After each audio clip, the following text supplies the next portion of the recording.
Dabber Gods, ang tagal nating walang update. Ito medyo inuubo pa tayo, pero tara mag-video tayo dahil alam ko marami sa inyo ang nakakamiss sa atin. Okay, so update tayo sa ating munting ibunan.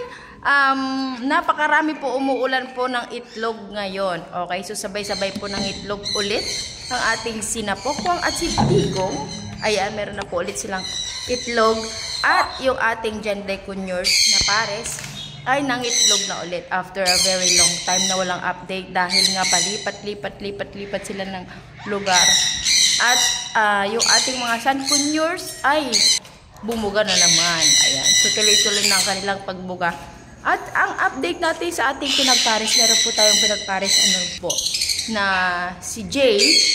Kung naalala po ninyo, si Jay yung ating Indian ring neck.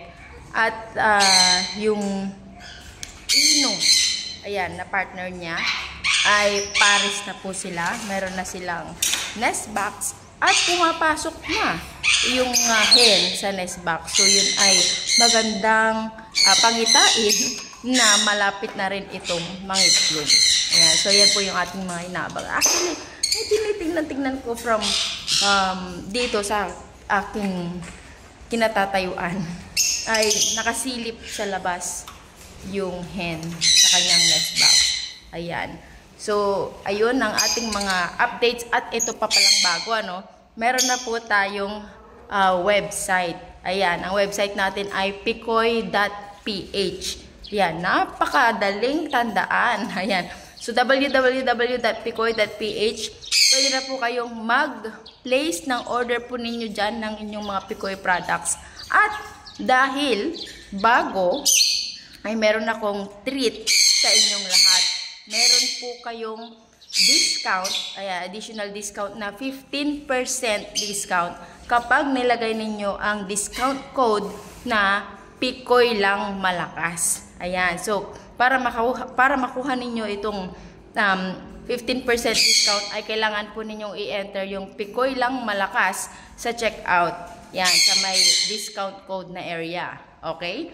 At limited time lang din ay meron po tayong free shipping kapag umabot po ng 240 pesos yung inyong mga orders. Okay? So, i-grab nyo na po yan habang bago pa ang ating promo at bago pa yung ating website.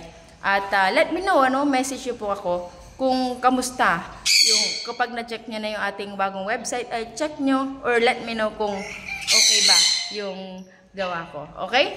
So, ayan lang po ang ating quick update ngayon, mga Dabber Gods. At hopefully, sa mga susunod na araw ay mga pisa naman na yung ating ipapakita. Okay? So, ayan lang po mga Dabber Gods. Maraming salamat and I'll see you again on the next video. Dito lang sa Munting Ibunan. Bye!